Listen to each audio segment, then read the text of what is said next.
हाय भी करेंगे, हेलो भी करेंगे, हाय भी करेंगे, हेलो भी करेंगे। एक दिन तुम कामयाब होकर दिखाओ, एक दिन तुम कामयाब होकर दिखाओ। ये इग्नोर करने वाले कीचड़ लोग तुम्हें फॉलो भी करेंगे। स्वागत करता हूं सभी को आपके अपने यूट्यूब चैनल मिसाइल क्लासेस में। और मैं आज आपके सामने लेकर आया हूं सिलेक्टेड सेट नंबर हिस्ट्री का होम साइंस का सिलेक्टेड सेट नंबर 3, जहां पे मैं आज आपके सामने बेहतरीन तरीके से एक एक क्वेश्चन को मैं बताने की कोशिश करूंगा। अगर इन सब का नोट्स चाहिए या आप चाहते हैं सर हमारे होम साइंस के साथ साथ जो बाकी मेरा 4 सब्जेक्ट है उस सब का बेहतरीन तरीके से तैयारी करना है, तो मेरे प्यारे सबसे पहले आपको मिसाइल क्लासेस के ऐप को प्ले स्टोर से डाउनलोड कर लेना है। डाउनलोड करने के बाद मिसाइल क्लासेस के ऐप में एक क्रैश कोर्स स्टार्ट हुआ है। क्रैश कोर्स को ज्वाइन जल्दी से जाएं और ज्वाइन करने की कोशिश करें, जो आप लोगों को कंटिन्यू 45 दिन तक यहाँ पे पढ़ाया जा रहा है ओनली फॉर 299 रुपीज में। यहाँ पे आपका सारा का सारा ऑब्जेक्टिव सब्जेक्टिव का सारा सिलेक्टेड क्वेश्चन यहाँ पे आप लोगों को प्रोवाइड किया जा रहा है। तो लेट ना करें, क्योंकि बहुत ही ऑलरेडी आप लोग लेट कर चुके हैं। यहाँ पे शॉर्ट टाइम में बेहतर कैसे मार्क्स ला सकते हैं, यहाँ पे वही चीज बताया जा रहा है। बाकी आपकी मर्जी है आपको कोर्स ज्वाइन करना है या नहीं। बस मैं कहना चाहता हूँ कि आप ट्यूशन लिए हैं या कोचिंग लिया है, कहीं भी पढ़ रहे हैं या कोई भी बुक को पढ़कर खत्म कर दिए, बहुत अच्छी बात है मेरे लाल, होना भी चाहिए। लेकिन इस कोर्स को ज्वाइन करेंगे तो आपको पता चलेगा कि अभी भी मेरे अंदर में तैयारी का कितना अभाव है। इसलिए मेरे लाल जाए जल्दी से इस कोर्स को ज्वाइन करने की कोशिश करें। तो फाइनली मैं आज आपके सामने लेकर आया हूं जो top of the most important question selected set number 3। क्या लेके आए मेरे प्यारे? सिलेक्टेड सेट नंबर 3, जहां पे आज हम लोग देखने वाले हैं सब्जेक्टिव क्वेश्चन का एक एक मैं बेहतरीन तरीके से आप लोगों को मैं बताने की कोशिश करूंगा। क्लास अच्छा लगे तो अपने दोस्तों को ज्यादा से ज्यादा शेयर करिए, ताकि उनको भी पता चले कि हमारे पेपर में किस तरह से क्वेश्चन छपने वाले हैं। चलिए पहला क्वेश्चन पे आते हैं। सर हमारे पहला क्वेश्चन है भविष्य निधि योजना के बारे में लिखिए। भविष्य निधि योजना के बारे में आपसे यहाँ पे क्वेश्चन पूछे गए हैं। तो भविष्य का मतलब होता है, देखिए हम लोग पहले LIC चलाते थे, यस या नो, LIC चलाते थे। तो ठीक सोचिए कि LIC को ही हम लोग भविष्य निधि योजना के बारे में बोलते हैं। भविष्य निधि में धन जमा करने के 2 लाभ होते हैं। पहला क्या लाभ होता है? प्रॉफिट नंबर 1, यानी इसमें देखिए भविष्य निधि जो होती है ना, इसमें मान लेते हैं आपका प्रतिदिन 300 रुपये हाजिरी है। 300 रुपये हाजिरी 30 दिन तक काम करेंगे तो कितना रुपया होगा? 9000 रुपया होगा। 9000 में से मान लेते हैं 6000 रुपये आपका खर्चा हो गया आपके घर के राशन पत्ती में, तो 3000 तो बचेगी ना। तो 3000 रुपये में से कुछ राशि निकाल कर आप LIC बीमा या वगैरह म्यूचुअल फंड में कहीं भी जाके आप लोग जमा कर रहे हैं, तो इसी को हम लोग भविष्य निधि योजना बोलते हैं, क्योंकि ये पैसा हमें भविष्य में काम आने वाला है। तो पॉइंट नंबर 1, भविष्य निधि में जमाकर्ता को बचत राशि पर 12% की ब्याज की राशि दी जाती है, और जो पैसा आप जमा करते हैं उसमें आप लोगों का 12% जो है आपको इंटरेस्ट मिलता है। नेक्स्ट पॉइंट है कि यदि धन की आवश्यकता पहले से हो तो उस पर भविष्य निधि आयुक्त द्वारा निर्धारित नियमों के अनुसार ऋण मिल सकता है। और जो पैसा आप जमा कर रहे हैं, जमा करने के बाद अगर मान लेते हैं कि आपको पैसा बीच में जरूरत पड़ गई है, तो ये पैसा आप लोग बीच में निकाल भी सकते हैं एक लेटर के माध्यम से। आप सबसे पहले LIC जो मान लेते हैं, LIC की मैं एग्जांपल ले रहा हूं, तो LIC की जो CEO होती है उनको एक बार आपको लेटर लिखना होगा। लेटर लिखने के बाद वो आपको अमाउंट जो है लौटा देंगे। ठीक है, चलिए अगला पॉइंट में आते हैं। अगला पॉइंट में आते हैं कि सर अगला क्वेश्चन जो बहुत इंपॉर्टेंट है मेरे लाल, समझिए। हैजा के फैलने बचाव तथा लक्षण बनाए। जो हैजा होते हैं ना, हैजा का फैलने बचाव के लिए सबसे पहले आपको बताना होगा क्या, याद रखिएगा। हैजा पाचन संस्था का रोग है। पाचन संस्था मतलब देखिए जो डाइजेस्ट हम लोग बॉडी पे होती है उनका एक रोग है। यह रोग पाचन संस्था को प्रभावित करता है। यह विब्रियो कॉमिकलोरी नामक जीवाणु द्वारा फैलता है। दूषित जल, ये जो हैजा है ना, सबसे ज्यादा फैलने का जो कारण होती है वो होता है क्या? हैजा फैलने का सबसे बड़ा कारण होता है दूषित जल। क्या होता है मेरे लाल? दूषित जल होता है। क्या होता है मेरे लाल? दूषित जल होती है। क्या चाचा बोलो रे? कौन सुना ना पापा है? फोदरी फोदरी क्यों लिख रहे? सो टाइम में डिस्टर्ब मत होना। पागल कहेंगे।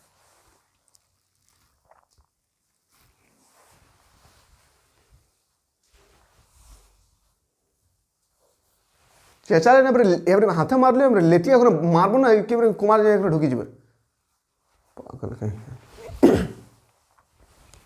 अगला प्रश्न है मेरे लाल कि हैजा के फैलने बचाव तथा लक्षण के बारे में बताएं। देखिए एक टाइफाइड, मलेरिया, हैजा, ये सब क्या है, एक बीमारी है। तो यही आपसे पूछेंगे कि जो हैजा बीमारी है इससे फैला कैसे जाता है, मतलब फैलता कैसे है, इससे हम लोग कैसे बचाव कर सकते हैं और इसके लक्षण क्या क्या है, मुझे कैसे पता चलेगा कि मेरे अंदर में मेरे बॉडी पे जो है हैजा का बीमारी पैदा हो रहा है। तो चलिए समझते हैं। सबसे पहले हैजा पाचन संस्था का रोग है। पाचन संस्था मतलब तो डाइजेस्टिव सिस्टम।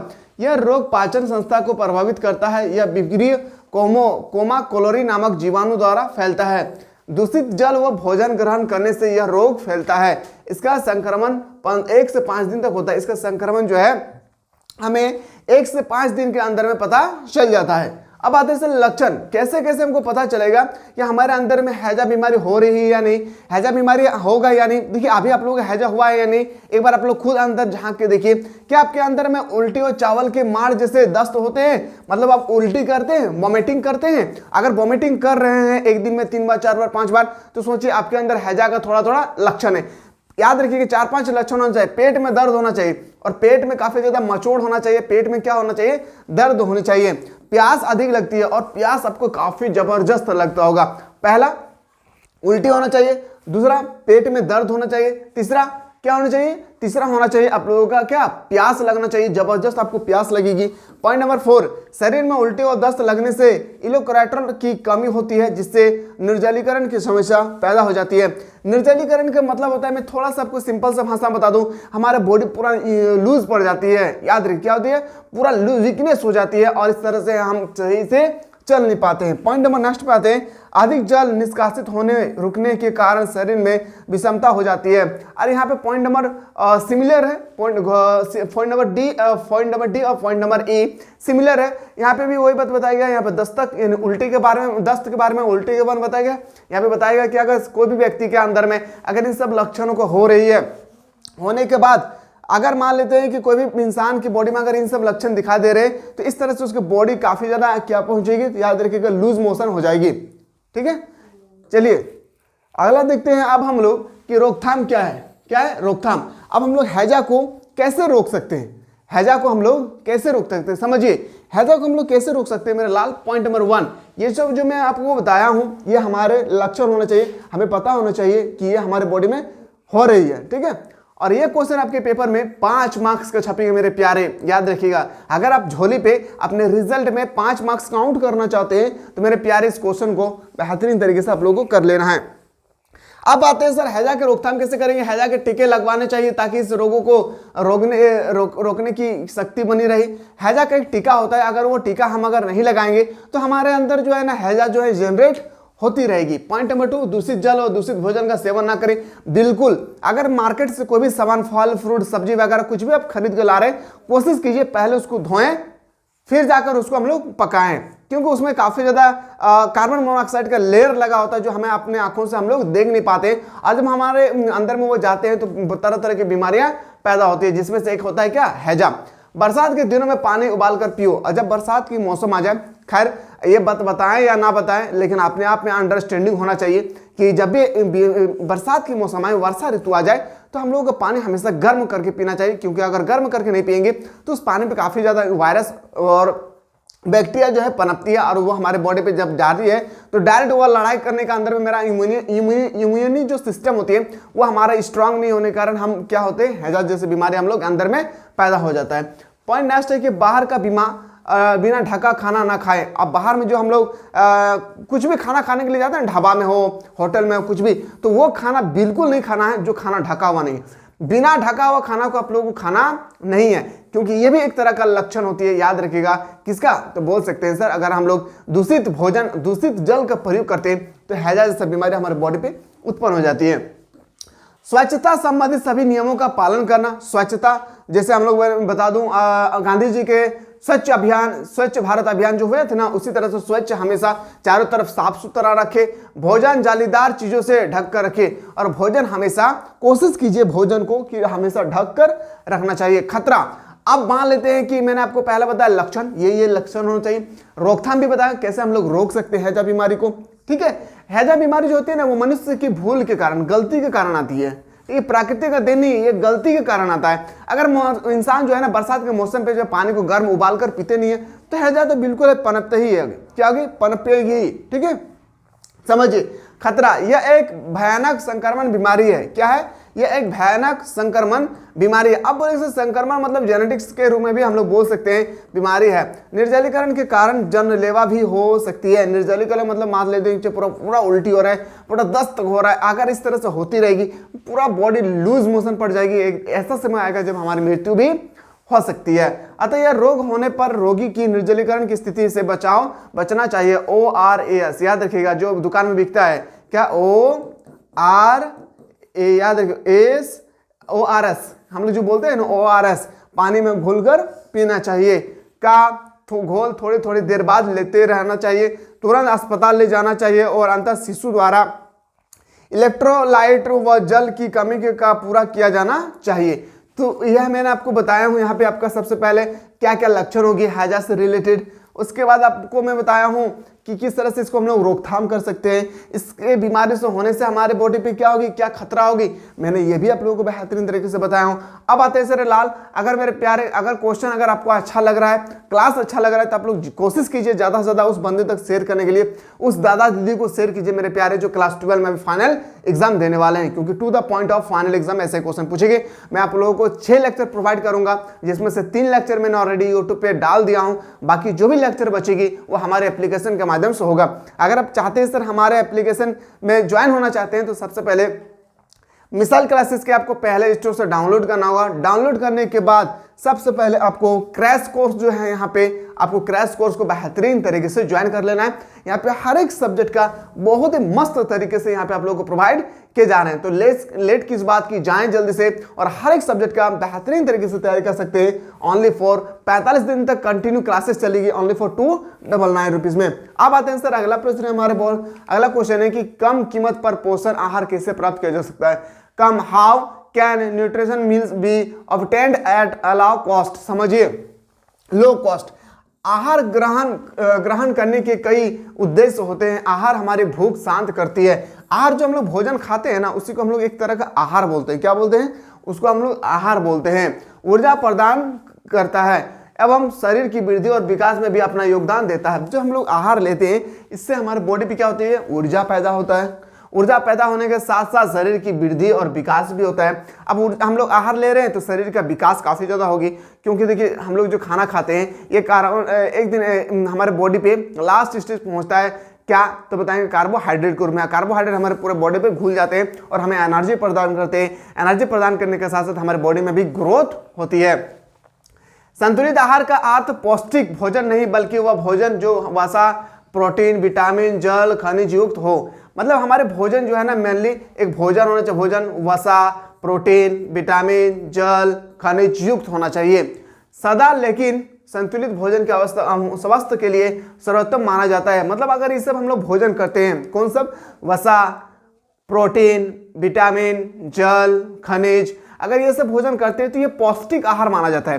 पौष्टिक आहार मतलब एक शुद्धतम आहार माने जाते हैं। कम कीमत पर पोषक आहार हमें कुल आवश्यक ऊर्जा का लगभग 75% भाग अनाज से प्रदान होती है। मतलब जो भी चीज़ हम लोग खाते हैं, फास्ट फूड भी हम लोग फास्ट फूड यानी फास्ट जंक जो हम लोग बोलते हैं, फूड जंक, वो भी हम लोग खाते हैं। जैसे चाउमीन हो गया, बर्गर हो गया वगैरह, कुछ भी खाते हैं तो कहा जाता है कि 75% जो है हमें 75% एनर्जी कहाँ से प्राप्त होती है? तो 75% एनर्जी हमें प्राप्त होती है आहार, याद रखिएगा, मोटे अनाज से। याद रखिएगा, मोटे अनाज का मतलब होता है चावल, रोटी, उसके बाद आप कुछ भी इसमें सेवन कर सकते हैं मोटे अनाज के रूप में। कम लागत वाले पौष्टिक आहार में प्रोटीन प्राप्त के लिए दाल का सेवन कर सकते हैं। और आपके पास अगर उतना पैसा नहीं है जो आप शुद्ध प्रोटीन खरीद सकते हैं, तो उसके लिए आप कम पैसा में ही दाल का सेवन कर सकते हैं। दाल में काफ़ी ज़्यादा प्रोटीन पाया जाता है। मेनली अगर देखा जाए कि भारत में नहीं, पूरी दुनिया में सबसे ज़्यादा अगर प्रोटीन कोई पाया जाता है किसी चीज़ में तो वो होती है दाल में। इसलिए हमेशा दाल पीना चाहिए इंसान को। दूध, हरी सब्जियों को पौष्टिक आहार में उपयोग करें और कोशिश कीजिए कि रोज दूध पीना चाहिए। हरी सब्जी, एकदम ताज़ा सब्जी खाना चाहिए, ये होता है पौष्टिक आहार। वसा एवं शर्करा की प्राप्ति हमें सरसों तेल, मूंगफली मतलब बादाम से वसा तथा चीनी, गुड़, शहद आदि उपयोग हमें कार्बोहाइड्रेट की प्राप्ति में सहायक होता है।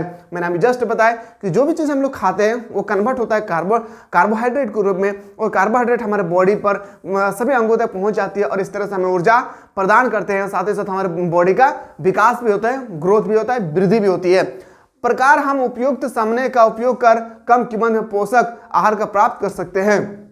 तो इस तरह से आपके पेपर में अगर क्वेश्चन आ जाए कि कम कीमत पर पोषक आहार कैसे प्राप्त किया जा सकता है, तो आपको मेनली इस तरह से आंसर करना होगा बेहतरीन तरीके से।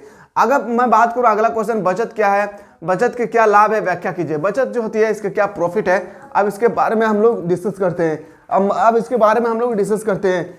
चलिए अगला प्रश्न पे हम लोग देखते हैं क्या है कि आकस्मिक घटनाओं का मुकाबला करने में बचत धन काम में लाया जाता है। आकस्मिक घटना मतलब, आकस्मिक घटना का मतलब होता है क्या, याद रखिएगा, आकस्मिक घटना का मतलब होता है क्या कि आप जो मान लेते जो पैसा भविष्य के लिए संचित में रखे हैं, ये पैसा आपका भविष्य से काम देगी। जैसे आकस्मिक घटना, कुछ अचानक एक्सीडेंट हो गया, या आपके वाइफ मान लेते हैं, एग्जाम्पल में बता रहा हूँ, आपकी वाइफ प्रेगनेंसी है और उस समय उसका डिलीवरी के समय अचानक 25,000 रुपया खर्चा हो गया। तो इस तरह से जो संचित पैसा रखे हैं आप, ये आकस्मिक घटनाओं पे आप इसका प्रयोग कर सकते हैं, भरपूर इसका लाभ उठा सकते हैं। ठीक है, समझिए। आकस्मिक घटना का मुकाबला करने में बचत का धन कम में लाया जाता है। जैसे बीमार होने पर, लंबी अवधि की छुट्टी होने पर, मान लेते हैं कि हम लेबर का काम करते हैं और बरसात की मौसम आ गई है और बरसात के मौसम में तो काम होगा नहीं। अब मैं क्या करूं, बरसात मौसम में अगर काम नहीं होगा तो जो पैसा मैं संचित के लिए रखा था उस पैसा को हम लोग भरपूर यहाँ पे उपयोग कर सकते हैं। आगे बोलता है कि वेतन ना मिलने के कारण, मतलब वही मैं बता रहा हूँ, चोरी या नुकसान होने पर, आप चोरी कर लिया, आपके घर में कोई डकैती आ गया, डकैत कर लिया, चला गया, सब पैसा सोना चांदी गहना वगैरह लूट कर चले गए। तो इस स्थिति में आकस्मिक घटना, इसी को हम लोग बोलते हैं। अगर हम संचित निधि जो पैसा जमा करके रखें उससे हम अपने जरूरतों का भी पूरा कर सकते हैं। विशेष खर्चों के लिए, अब विशेष कोई भी और खर्च भी हो सकता है, जैसे शादी करवाना और अलग अलग खर्च भी हो सकता है। भविष्य के खर्चों की पूर्ति बचत के धन से भी संभव है। भविष्य के खर्चे बचत की धन से ही संभव होती है। जैसे विवाह, उच्च शिक्षा, मकान या अन्य विलासिता की वस्तु जैसे कार आदि, इसमें क्रय विक्रय हम लोग कर सकते हैं। तो ये होता है बचत। बचत का मतलब मान लेते हैं कि दिन भर में मैं एग्जाम्पल बता रहा हूँ, 500 रुपये में कमाया हूँ, 300 रुपया खर्चा हो गया, तो बचेगा कितना रुपया, 200 रुपया। तो ये 200 रुपया को ही ना हम लोग बचत बोलते हैं। क्या बोलते हैं मेरा लाल, इसको ही हम लोग बोलते हैं क्या, बचत बोलते हैं। ठीक है, तो यही आपसे पूछा गया कि बचत का क्या लाभ है। तो ये पैसा मैं संचित निधि के लिए प्रोवाइड कर दिया हूँ, तो ये हमारे पास रहेगा हमेशा भविष्य की सुरक्षा के लिए। चलिए, आशा करते समझ में आ रहा होगा। गर्म वस्तुओं को संग्रह करने की विधि लिखिए। गर्म वस्तु, जैसे हम लोग गर्मी के दिन में खास करके इंसान लोग कहते हैं, बूढ़ा लोग कहते हैं कि आप कोशिश कीजिए कि गर्मी के मौसम में सूती वस्त्र पहनने की कोशिश कीजिएगा। तो समझिए यहाँ पे क्या लिखा गया, मेरे बात को ध्यान से समझिए मेरे लाल। बताया गया कि वस्त्रों के सुरक्षित रखने के पूर्व यह अवस्था देख लेना चाहिए कि वस्त्र साफ हो। गर्म वस्तु को संग्रह करने की विधि, गर्म वस्तु को संग्रह करने की विधि क्या है, एकत्रित करने की विधि क्या है, समझिए। वस्त्रों को सुरक्षित रखने के पूर्व यह अवश्य देख लेना चाहिए कि वस्त्र साफ हो, सही ढंग से धुले हो, मतलब साफ होना चाहिए, सही ढंग से धोला होना चाहिए। गर्म वस्त्रों को तरह कर ढेर बनाकर रखना चाहिए। गर्म शर्ट हैंगिंग में टांग कर रखें, और गर्म जो शर्ट होते हैं, जो हैंगर बोलते हैं ना, जिसमें हम लोग गर्मी के दिनों में जो अंदर घुसा करके कॉलर में उसको टांग देते हैं ताकि वो जल्दी से सूखे, हैंगर में टांग कर रखें। नीम पत्ती या नेपथिन का गोली का प्रयोग कीड़ों के पनपने से रोकने के लिए करें। गर्म कपड़ों को अलमारी में ढंग से संग्रह कर रखें तथा इनको समय समय पर देखना चाहिए। इनमें कोई कीड़ा का पनपना ना शुरू हुआ। देखिए, हम लोग सोचते हैं कि कोई भी सामान को अगर मान लेते हैं कि हम लोग रखते हैं, मान लेते कोई भी सामान को, हम लोग खाने वाला सामान को अगर अलमारी में रखते हैं, तो हम लोग सोचते हैं कि 1 महीना 2 महीना 3 महीने के बाद ये तो भी कीड़ा लग जाता है, चावल में भी लग जाता है। ठीक है, लेकिन मैं बता दूं, कपड़े में भी कीड़ा लग जाता है। कभी कभी कपड़े में भी, अलमारी में देखिए, 4 महीना 5 महीना 1 साल 2 साल के बाद जब आप निकालते हैं, देखिए वहां पे कीड़ा लग जाता है। तो उसे कीड़ा से बचने के लिए आपको नेपथलीन का गोली का प्रयोग आपको करना होगा। तो इस तरह से आपके पेपर में क्वेश्चन आएगी। संक्रमण रोगों से बचाव के सामान्य उपाय क्या है, बहुत इंपॉर्टेंट क्वेश्चन। संक्रमण रोग जो होती है, संक्रमण रोग याद रखिए क्या होता है, right general method of production from the infection disease. क्या होता है समझिए। पॉइंट नंबर 1, अच्छा भोजन तथा पोषण संक्रमण रोगों के नियंत्रण के लिए पौष्टिक आहार का चयन करना चाहिए, और हमें पौष्टिक आहार का बेहतरीन तरीके से मेरे लाल चयन करना चाहिए। पौष्टिक आहार का चुनाव अपनी पसंद के अनुसार हो। अब पौष्टिक आहार मुझे क्या खाना है, मुझे क्या नहीं खाना है, इस सब का चुनाव जो है ना हमें खुद करना चाहिए। क्या करना चाहिए मेरे लाल, हमें इसका चुनाव मुझे खुद करना चाहिए। भोजन गर्म ही खाना चाहिए, और हमेशा कोशिश कीजिएगा कि भोजन गर्म खाना चाहिए। भोजन गर्म क्यों खाना चाहिए, इसके पीछे भी लॉजिक है, ये बायोलॉजी का टर्म है, यहाँ पे आप लोगों को नहीं पढ़ना है। बस एक बात याद रखना है कि खाना कोशिश कीजिए गर्म खाना खाने की। चलिए आगे देखते हैं। भोजन करते समय स्वच्छता का ध्यान रखना चाहिए, और भोजन करते समय स्वच्छता, आसपास जिस एरिया पे आप खा रहे हैं उसमें स्वच्छता होना है या नहीं, आसपास में बेहतरीन तरीके से ये भी पता होना चाहिए मेरा लाल। याद रखिएगा अगला है, समझिए अगला क्या आपसे पूछा गया है। पॉइंट नंबर नेक्स्ट की पर्यावरण एवं स्वच्छता, सदैव शुद्ध जल का सेवन करें। भोजन पकाते समय शुद्धता का ध्यान रखें, यानी कोई भी भोजन आप पका रहे हैं तो रसोई घर में जो भी भोजन पका रहे हैं कोशिश कीजिए पहले उसको धोएं, फिर काटें, फिर उसको भोजन के रूप में प्रयोग में लाएं। क्योंकि बहुत सारे ऐसे सब्जी वगैरह कुछ बहुत सारे ऐसे फल फ्रूट वगैरह है जिसमें काफ़ी ज़्यादा लैपिंग किए हुए रहते हैं, और ये हमारे बॉडी के लिए हानिकारक होता है। और अगर हम धो देते हैं खाना पकाने से पहले तो ये लैपिंग किए हुए चीज़ जो है पूरी तरह से हट जाता है और हम बीमारी से बच जाते हैं। रसोई घर को साफ सुथरा रखें। खाना बनाने वाले वस्तुओं को बंद डब्बे में रखना चाहिए। खाना बनाने वाले सभी वस्तुओं को देखिए, अब जब रसोई घर होती है उसमें जितने भी डब्बे होते हैं कोशिश कीजिए सभी के सभी डब्बे पर बंद रखेंगे तो कीड़ा नहीं लगेगी, बंद नहीं रखेंगे तो कीड़ा लगेगी। और ऐसा कीड़ा भी है इस पृथ्वी में, इस वातावरण में ऐसा कीड़ा है जो हमें अपने आंखों से नहीं देख सकते, जैसे बैक्टीरिया से पनपने वाले। अब बताइए आप लोगों को हजा लगा होगा, हजा जिसे हम लोग बोलते हैं क्या, देखिए बरसात के समय में इंग्लिश में देखिएगा व्हाइट पड़ जाता है, तो यहाँ पे भी कीड़ा होता है। याद रखिएगा यहाँ पे भी कीड़ा होता है। तो ये कीड़ा को हम लोग अपने आंखों से, नगण्य आंखों से हम लोग नहीं देख सकते।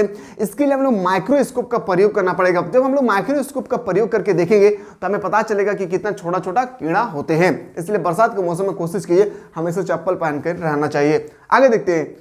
खाना बनाने के बाद उसे ढक कर रखना चाहिए। बिल्कुल, अगर खाना बनाने के बाद अगर हम ढक कर नहीं रखेंगे तो उसमें बाहर से उड़े हुए धूल कचरा वगैरह घुस जाते हैं, पहला। दूसरा बात है कि कुछ हमारे वातावरण में ऐसा बैक्टीरिया है जो हमारे खाने पे जाकर बैठ जाएंगे, और जब हम वो सब खाना को खाएंगे तो हमें संक्रमण बीमारी पैदा हो जाएगी। अब मैं बात करूँ हो सकते हैं तो गर्म खाना हमेशा खाना चाहिए। टीकाकरण द्वारा विभिन्न संक्रमण रोगों की प्रतीक्षा दवाएं द्वारा शरीर में टीके के माध्यम से प्रतिष्ठित कराई जाती है, और बहुत सारे ऐसा बीमारी है संक्रमण बीमारी जिसे हम अपने टीकाकरण द्वारा सुधार कर सकते हैं। जैसे मैं एग्जांपल बोल सकता हूँ पोलियो क्या बीमारी है, तो पोलियो को हम लोग सुधार कर सकते हैं टीकाकरण द्वारा। इन दवाइयों से रक्षण अवधि को दीर्घ काल तक बनाए रखने के लिए पुष्ट की बुखार भी दी जाती है। इस प्रकार इन दवाओं से जानलेवा बीमारी से बचाव किया जाता है। अगर आपके पेपर में ये क्वेश्चन जब भी आएगी याद रखिए मेरे लाल 5 मार्क्स का छपेगा मेरे प्यारे। याद रखिए कितना मार्क्स का, 5 मार्क्स का आपके पेपर में ये क्वेश्चन छपेगी, और आपको आंसर जो है टू द पॉइंट ऑफ इसी तरह से आपको लिखना होगा। अगर इस तरह से लिखते हैं बेहतरीन तरीके से to the point of final exam के रिगार्डिंग, तो आपको 5 मार्क्स यहाँ पे इजीली से यहाँ पे आपको मिल जाएगी। चलिए आशा कर रहे हो कि तोहनी हमारे बतवा बुझल पा रहे। अगर तोहनी के बेस लागू क्लास तो तोहनी अपन कोशिश कर भी तोहनी ज्यादा से ज्यादा शेयर करिए ओकरा जो क्लास 12 से रिलेटेड हो। क्वेश्चन नंबर नेक्स्ट पे आते हैं सर। क्वेश्चन नंबर 11 है कि दो परिवार के आहार के प्रकार एवं समान क्यों नहीं होता है। बहुत इंपॉर्टेंट क्वेश्चन। सबसे पहली बात तो मैं कहूंगा कि अमीर गरीब का डिफरेंट होता है, पहली बात, लेकिन खैर यहाँ पे आपको होम साइंस से रिलेटेड आंसर करना होगा। समझिए दो परिवारों का आहार के प्रकार एक समान नहीं होता है, क्यों? समझिए किन्हीं दो परिवार में विभिन्न प्रकार के आहार का होना उसके पसंद पर निर्भर करती है। बिल्कुल सही बात है, उसके पसंद पर निर्भर करती है। जैसे मैं एग्जांपल बता दूं, आज मुझे सब्जी खाने का मन कर रहा है तो मेरे पड़ोस वाला जो होगी उसको मान लेते बिरयानी खाने का मन कर रहा है। तो इस तरह से डिफरेंट है, अपने पसंद के अनुसार हम लोग जो है अलग अलग भोजन का प्रयोग ला सकते हैं। दूसरी ये भी हो सकता है कि गरीबी अवस्था हो, ठीक है। समझिए उनके पसंद पर निर्भर करता है। जैसे कोई परिवार शुद्ध शाकाहारी भोजन करना पसंद करता है, कोई कोई ऐसा परिवार है जो बिल्कुल मीट मछली अंडा वगैरह का सेवन नहीं करते, मतलब वो सब खाना नहीं खाते हैं, वो बिल्कुल शाकाहारी होते हैं, तो वह उसके अनुरूप ही भोजन का चयन करते हैं। जैसे दूध, दही, सब्जी, घी, पनीर। दूसरी ओर अगर कोई परिवार मांसाहारी प्रवृत्ति का व्यक्ति है तो उसे पसंद होती है वैसे ही भोजन पदार्थ की होती है, जैसे मछली, मांस का व्यवहार आदि करता है। जो कि जो मांसाहारी होती है ना, उसमें देखिएगा सभी से ज्यादा जो है मांस का प्रयोग करते हैं। कम से कम मांस नहीं है, मटन नहीं है, तो कम से कम अंडा भी मिल जाए तब संतुष्टि होगी हमें। ये भी हम लोग इसका डिफरेंट क्रिएट कर सकते हैं कि किन्हीं दो परिवार का आहार भिन्न भिन्न होता है, इसमें व्याख्या करें तो इस तरह से हम लोग व्याख्या कर सकते हैं। इसके अलावा धार्मिक प्रतिविधि, व्रत रखना, जैसे मुसलमानों पे रोजा रखना होता है, आप लोग मतलब हिंदू में देखिएगा क्या होता है कि व्रत रखना होता है। इन सब कारणों से भी आहार प्रभावित होता है। ठीक है, तो इस तरह से अगर आपसे डिफरेंट क्रिएट करने के लिए कहा जाए तो बिल्कुल आपको इस तरह से डिफरेंट बेहतरीन तरीके से क्लियर करना होगा। मैं पॉइंट कहता हूं, अगला पॉइंट में कि बैंक में खाता किस प्रकार खोला जाता है। बहुत इंपॉर्टेंट, बैंक में खाता किस प्रकार खोला जाता है, समझिए। बैंक में खाता खोलने के लिए बैंक से एक फॉर्म प्राप्त करना होगा। देखिए बहुत सिंपल सा बात है, बैंक जाते हो ना जी मेरे लाल, आप लोग बैंक जाते होंगे तो बैंक में खाता कैसे ओपन किया जाता है यही आपसे पूछेंगे। अगर आप खाता ओपन किए ना तो इस क्वेश्चन को चुटकी में हल करेंगे। हाँ मेरे प्यार है, चुटकी में।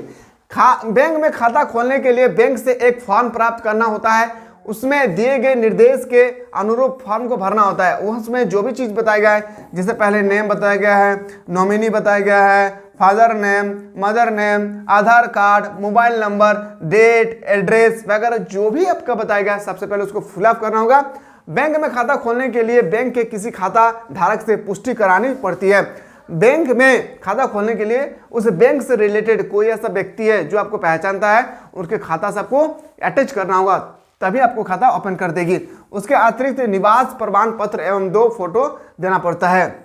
और इसके अलावा अतिरिक्त इसके एक्स्ट्रा जो है हमें निवास प्रमाण पत्र, निवास मतलब कहाँ पे हम लोग रहते हैं, और 2 कॉपी फोटो लगती है। जब इस सब स्टेटमेंट आप दे देते हैं, याद रखिएगा, तो आपको बैंक खाता जो है बनकर तैयार हो जाती है। और आपको 1 से 2 दिन, अभी बहुत सारे ऐसा बैंक है जो एक ही दिन में आप लोगों को बैंक का खाता भी प्रोवाइड कर दे रहे हैं। ठीक है, तो इस तरह से बैंक में खाता किस प्रकार खोला जाता है, ये क्वेश्चन हमेशा आपके पेपर में 3 मार्क्स का आएगा। कितने मार्क्स का? 3 मार्क्स का। तो इस तरह से आपको सॉल्व कर लेना है। योजना के बारे में आप क्या समझते हैं, योजना क्या होती है समझिए।